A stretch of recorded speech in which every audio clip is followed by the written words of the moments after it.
2026 সালের শিক্ষার্থীরা কি খবর তোমাদের? তোমাদের অনেকেরই হায়ার ম্যাথে সমস্যা থাকে। তোমরা হায়ার ম্যাথ বুঝো না, হায়ার ম্যাথের ম্যাথগুলা করতে পারো না, তোমাদের হায়ার ম্যাথের জন্য একটা ভয় কাজ করে। তোমরা হায়ার ম্যাথকে একটা কঠিন ভাবে দেখো হায়ার ম্যাথকে, যে ভাই হায়ার ম্যাথ তো ভাই কঠিন, ম্যাথ জিনিস খুবই কঠিন। বাট এটা খুবই ইজি একটা চ্যাপ্টার না, সরি, এটা খুবই ইজি একটা বিষয়। এই এইচএসসি লাইফে তুমি এটা যদি কমপ্লিট করতে পারো স্ট্র্যাটেজিক্যালি, তাহলে তুমি হায়ার ম্যাথে 100-এ 100 পাইতে পারবা। এটা নিয়ে কোনো নিঃসন্দেহে বলা যেতে পারে আর কি। তো আজকের ভিডিওটা হচ্ছে যে হায়ার ম্যাথে কীভাবে তুমি আয়ত্ত করবা, হায়ার ম্যাথটাকে কীভাবে তুমি আয়ত্ত করবা। তো হায়ার ম্যাথ শুনলেই অনেকের মাথা ঘুরে যায় ভাই, ডিফারেন্সিয়েশন, ইন্টিগ্রেশন, স্থিতিবিদ্যা, গতিবিদ্যা, এইসব শুনলে ভয় কাজ করা স্বাভাবিক, যে ভাই এত বড় বড় চ্যাপ্টার, ভয় কেন পাবো না। ঠিক আছে, এটাও আমি মানি, কিন্তু সঠিক পদ্ধতি জানলে ভয় পাওয়া কোনো বিষয় নেই। তুমি সঠিকভাবে যদি পড়তে পারো, তোমার কাছে হায়ার ম্যাথ আসলে কঠিন লাগার কোনো বিষয় না। এখন হায়ার ম্যাথ কেন সহজ, আমি কেন বলতেছি যে হায়ার ম্যাথটা সহজ? কারণ এইচএসসিতে তুমি যখন তুমি পরীক্ষা দিবা, এইচএসসিতে তুমি হুবহু কমন পাবা ভাই। হায়ার ম্যাথে কমন পাওয়া বলতে, যদি যে টাইপের অঙ্কগুলো তুমি করছো সেই টাইপেরই অঙ্ক আসবে। এটা অন্য সাবজেক্টের মতো না। অন্য সাবজেক্টের মতো বলতে গেলে ধরো সেট হচ্ছে ফিজিক্সের ক্ষেত্রে তোমাকে কি হয়, তুমি অনেকগুলা থিওরি পড়ছো, অনেক ধরনের জিনিস পড়ছো, তুমি অনেক ম্যাথ প্রবলেম সলভ করছো, প্রমাণ পড়ছো, বাট পরীক্ষার হলে যায় দেখতেছো একটা নতুন ম্যাথ, তোমাকে নতুনভাবে চিন্তা করতে হচ্ছে। ওই চিন্তা করাটা হায়ার ম্যাথে নাই। হায়ার ম্যাথের ক্ষেত্রে ম্যাথ আসছে, হ্যাঁ কোন টাইপ থেকে আসছে, এই টাইপ থেকে আসছে, ওই টাইপটা তোমাকে বুঝতে হবে, জাস্ট টাইপটা বুঝছো, শেষ। বাট ফিজিক্সের ক্ষেত্রে ধরো এগুলোর মধ্যে অনেক ধরনের প্যারা থাকে, যে ফিজিক্সের ক্ষেত্রে আবার বুঝতে হয় জিনিসগুলোকে, যে আচ্ছা বলটা এত থেকে এত কিলোমিটার ব্যাগে পড়তেছে, আচ্ছা এইভাবে সলভ, মানে তোমাকে একটা ফিলিং কাজ করাইতে হয় ওই টাইমে। বাট ম্যাথের ক্ষেত্রে এরকম নাই। ম্যাথ আমি বুঝছি, লিখে দিয়ে আসছি, 100 পেয়ে গেছি। যদি তুমি সঠিক কৌশলে বা সঠিক স্ট্র্যাটেজিতে যাইতে পারো, হায়ার ম্যাথ তোমার কাছে কঠিন লাগার কোনো বিষয় নেই। হায়ার ম্যাথ খুবই ইজি একটা চ্যাপ্টার। বাকি স্টেপ নাম্বার 1 আমরা শুরু করতেছি। কঠিন চ্যাপ্টার আগে শুরু করো। যেমন কঠিন চ্যাপ্টার হিসেবে আমরা 5টা চ্যাপ্টার সিলেক্ট করছি: সরলরেখা, সংযুক্তি কোণের ত্রিকোণমিতিক অনুপাত, তারপরে অন্তরীকরণ, যোগজীকরণ। এখানে অন্তরীকরণ এবং যোগজীকরণ এগুলা খুবই গুরুত্বপূর্ণ চ্যাপ্টার, এই দুইটা তোমাকে অবশ্যই করতে হবে। এগুলা স্কিপ করার কোনো প্রশ্নই আসে না, তুমি এটা স্কিপ করার তোমার জন্য অন্যায় হবে আসলে। শুধু এইচএসসি লাইফের জন্য না, তোমাকে তো অ্যাডমিশনেও দেখতে হবে। অ্যাডমিশনেও তুমি মারা খাবা যদি এগুলা স্কিপ দাও, এগুলা স্কিপ করা যাবে না। তো কঠিন চ্যাপ্টার কেন আগে শুরু করতে বলতেছি, কারণ কি কঠিন চ্যাপ্টার যদি তুমি শেষ করে ফেলতে পারো, বাকি চ্যাপ্টার তোমার জন্য পানি ভাত লাগবে। তুমি রিয়েলি যদি বাস্তবে যদি তুমি যাও, তুমি দেখবে যে ভাই চ্যাপ্টারগুলো খুবই ইজি। যেমন তুমি যদি সরল রেখা চ্যাপ্টারটা শেষ করে ফেলো, একদম প্র্যাকটিস করছো, থিওরি তোমার একদম সব কিছু জানা আছে, প্রমাণ সূত্র টুত্র সব কিছু তুমি পড়ে ফেলছো। এখন যদি তুমি বৃত্ত অধ্যায়ে যাও, বৃত্ত অধ্যায়ে গিয়ে দেখবা যে তুমি ম্যাক্সিমাম অঙ্ক খুবই সোজা, সরলরেখার এখানে টাচ আছে, তো সব কিছু তুমি ইজিলি বুঝতে পারবা। সব কিছু এই 5টা চ্যাপ্টার ক্লিয়ার করলে তোমার অটোমেটিকলি অন্য চ্যাপ্টারগুলো তুমি বুঝে যাবা ইজিলি। সব চ্যাপ্টার, অন্য 5টা চ্যাপ্টার ক্লিয়ার করতে এত বেশি কষ্ট হবে না। হায়ার ম্যাথের ফার্স্ট পেপারে তো মোট মিলে 10টার মতো চ্যাপ্টার আছে, 10টা চ্যাপ্টার আছে। তো এই 5টা সিলেক্ট করে শেষ করো, প্রথম থেকে 5টা শেষ করে ফেলো, প্রথম রাজাগুলোকে শেষ করে ফেলো, সৈন্যগুলোকে শেষ করা কোনো কষ্টের ব্যাপার হবে না। ঠিক আছে, নেক্সট হচ্ছে স্টেপ নাম্বার 2, 2টা পেপার একসাথে পড়ো। কেন 2টা পেপার একসাথে পড়ো? যেমন সেকেন্ড পেপারের ক্ষেত্রে তোমরা দেখতে পারতেছো এখানে 6টার মতো চ্যাপ্টার আছে: জটিল সংখ্যা, বহুপদী, দ্বিপদী বিস্তৃতি, ত্রিকোণমিতি, তারপরে স্থিতিবিদ্যা, কণিক। এখানে আবার স্থিতিবিদ্যা অনেকজনে স্কিপ করে। স্কিপ কেন করতে হবে ভাই? পড়ো সব কিছু, কিছু মাথার মধ্যে রাখবা পরীক্ষার হলে, এইচএসসি পরীক্ষার হলে, কিছু না রাখলেও চলে, বাট সব কিছু মাথার মধ্যে থাকতে হবে। কোথায়? অ্যাডমিশনে কোন জায়গা থেকে প্রশ্ন আসবে তুমি জানো না, তো অ্যাডমিশনটাই আমাদের মেন লক্ষ্য। এইচএসসি দিয়ে প্লাস পাই, আমি কি করব যদি কোনো ভালো ভার্সিটিতে যদি আমি চান্স না পাই? তো এই জন্য বলতেছি, সেকেন্ড পেপার এবং ফার্স্ট পেপার দোনোটার মধ্যে যে সিলেক্টেড চ্যাপ্টার আমি বলছি ওগুলাকে কিল করে ফেলো। বাকি হায়ার ম্যাথ নিয়ে চিন্তা করার তোমার কোনো বিষয় বা তোমার প্যারা নেওয়ার কোনো দরকার নেই, বাকিগুলা তুমি এমনিই পারবা। কারণ হায়ার ম্যাথের ক্ষেত্রে দেখবা যে এই যে চ্যাপ্টারগুলো আমি দিলাম, এই চ্যাপ্টারগুলাই যদি তুমি পড়ো, চ্যাপ্টার সিলেকশন করে যদি তুমি পড়ো, দেখবে যে এই চ্যাপ্টারগুলো থেকে এইচএসসিতে তোমার প্রশ্ন আসতেছে বেশি। তুমি এই চ্যাপ্টারগুলো থেকে আনসার করবা।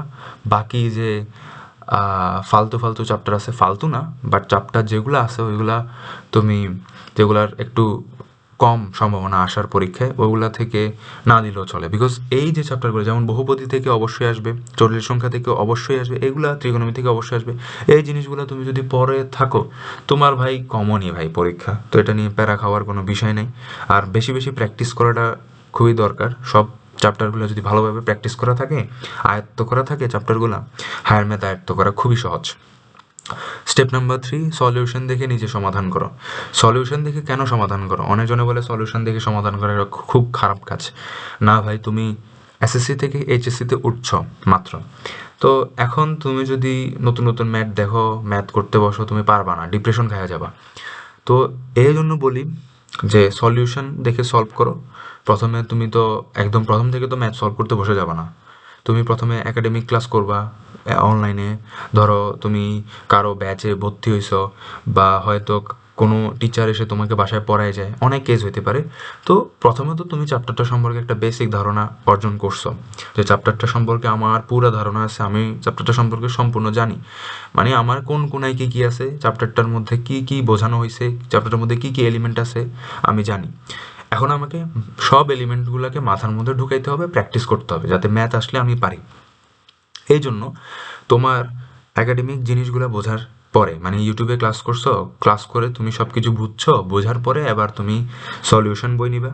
একটা সলিউশন বই বলতে যে কোনো একটা গাইডের, সে টু সে রয়্যাল গাইড নিলে তুমি, বিকজ রয়্যাল গাইডের মধ্যে অনেক ভালোভাবে বিশ্লেষণ দেয়। আমি প্রমোশন করতেছি না, বাট রয়্যাল গাইডের মধ্যে খুবই ভালোভাবে গুছিয়ে দেওয়া আছে। তো এখান থেকে ধরো তুমি ম্যাথ সলভ করতেছিল, টাইপ ওয়াইজভাবে ম্যাথগুলো সলভ করছো, তো দেখবা যে তুমি সলিউশন দেখে দেখে তুমি বোঝার চেষ্টা করবা, প্রতিটি লাইনের মানে বোঝার চেষ্টা করবা, যে এই লাইনটার পরে এই লাইনটা কীভাবে হয়েছে, এরপর এটা কীভাবে হয়েছে, আচ্ছা আনসারটা কীভাবে হয়েছে, সবগুলো বোঝার চেষ্টা করো। তারপরে বই বন্ধ করে নিজে নিজে করার চেষ্টা করো। যদি তুমি পারো, তাহলে বুঝবে যে তুমি সত্যিকার অর্থে তুমি ম্যাথ পারো, ম্যাথ পারতেছো, তুমি ম্যাথ বুঝতেছো। অনেকজনের ভুল ধারণা থাকে যে ভাই চ্যাপ্টারটা সম্পর্কে আমি একাডেমিক ক্লাস বা অনলাইনে ক্লাস করে ফেলছি, বা কারো স্যারের কাছে স্যার আমাকে এসে বুঝাই দিছে, এখন আমি শুধু সূত্র মুখস্থ করব, গাইড গাইড খুলবো, ম্যাথ সিলেক্ট করব, অঙ্ক করা শুরু। তুমি এরকম করে ম্যাথ করতে পারবে না, সূত্র মুখস্থ করে কেউ ম্যাথ করতে পারে না। সূত্রটা মুখস্থ করে অ্যাপ্লাই করাটা তোমাকে শিখতে হবে। তো তোমাকে বেশি বেশি প্র্যাকটিস করতে হবে সূত্রগুলো অ্যাপ্লাই করার। মানে একটা অঙ্ক যদি দেখো, এই অঙ্কটাকে কীভাবে অ্যাপ্রোচ করতে হবে ওইটা তোমার জানা থাকা লাগবে। তুমি সূত্র জানলে শুধু হবে না, অ্যাপ্রোচ করাটাও শিখতে হবে। যদি অ্যাপ্রোচ করাটা শিখে যাও, ম্যাথ সলভ করা খুবই ইজি হয়ে যায়। ম্যাথ সলিউশন মানে ম্যাথ প্রবলেম সলভ করা, ম্যাথ সলভিং স্কিল তোমার বেড়ে যাবে। তারপরে স্টেপ নাম্বার 4, আমরা 4 নাম্বার ধাপে চলে আসছি, যে তোমাকে মেনলি 3টা বই ফলো করতে হবে। 3টা বই মিনস 3টা বই ব্যবহার করার কথা মানে হচ্ছে যে প্রথমে তুমি 4-5টা রাইটারের বই পড়বা না, একটা রাইটারের বই পড়বা। এতগুলা জ্ঞান অর্জন করার দরকার নেই। একটা মেন বই নিবা, যে কোনো একটা স্যারের বই নিবা যেটা পপুলার তোমার কলেজে, বা তোমার বড় ভাইরা বলতেছে যে যেটা পপুলার সেটা নিবা। আর ভালো সলিউশন বই নিবে একটা, সে টু সে রয়্যাল গাইড নিলে আবারও, কারণ কি রয়্যাল গাইডে অনেক ভালোভাবে বিশ্লেষণ করে রাখছে সব কিছু। ধরো রয়্যাল গাইডের মধ্যে আমি দেখছি যে 3টা খণ্ড আছে এখন 2026 সাল জন্য, 3টা খণ্ড আছে। একটা খণ্ড এমসিকিউর জন্য, একটা সিকিউর জন্য, আর একটা হচ্ছে যে বেসিকের জন্য। এটার মধ্যে টাইপ ওয়াইজভাবে তোমার অঙ্কগুলা সলিউশন করা আছে। তুমি টাইপ 1, টাইপ 2, টাইপ 3 করে কমপ্লিট করতে করতে দেখবা যে চ্যাপ্টারটা খুবই ইজি হয়ে গেছে। তোমার টাইপ ওয়াইজভাবে বুঝতে পারবা যে ম্যাথটা এই টাইপের। তো এই জন্য বলতেছি royal is a better option. তো তুমি একটা সলিউশন বই নিবা, সলিউশন থেকে প্র্যাকটিস করবা, প্র্যাকটিস করার পর রিভিশন করবা ওই সলিউশন বই থেকেই। মানে সলিউশন বইয়ে দাগায় দাগায় জিনিসগুলা তুমি মার্ক করে রাখবা আর কি। মার্ক করে রাখলে পরের বার এসে আবার সলিউশন বইটা একটু, মানে রয়্যাল গাইডটা একটু উল্টাইলে দেখবা যে আচ্ছা এই টাইপের এই ম্যাথগুলা, এই টাইপের এই ম্যাথগুলা, ঠিক আছে, প্রবলেম সলভ, আমার রিভিশন করা হয়ে গেছে। এই জন্য 3টা ধাপে বইগুলো ইউজ করো, মানে মেনলি 2টা বই তোমার থাকতে হবে, একটা 2টা সলিউশন, একটা সলিউশন বই, একটা মেন বই থাকতে হবে তোমাকে। এরপরে কিছু টিপস, যে একবার বুঝে করো, যে তোমাকে একবার বুঝে এটাকে অ্যাপ্রোচ করাটা শিখতে হবে। তুমি বুঝে একবার যদি করো, তোমার বাকি অনেকগুলো পথ তুমি বুঝে যাবা, অনেকগুলো অঙ্ক তুমি সেম ভাবে দেখবে যে সেমই তো ম্যাথটা, শুধু মানগুলো চেঞ্জ। পরবর্তীবার চোখ দিয়ে সলিউশনগুলো দেখলেই তোমার মনে চলে আসবে যে আচ্ছা ম্যাথগুলোতে এইভাবে এইভাবে হয়। এরপরে রিভিশন করা এত বেশিও কঠিন হবে না। আবার ভুল জায়গা যেখানে তুমি ভুল করে রাখছো, যে তুমি অঙ্কটা পারতেছো না বা খুবই কঠিন লাগতেছে, ওই ম্যাথটাকে তুমি দাগায় রাখবা।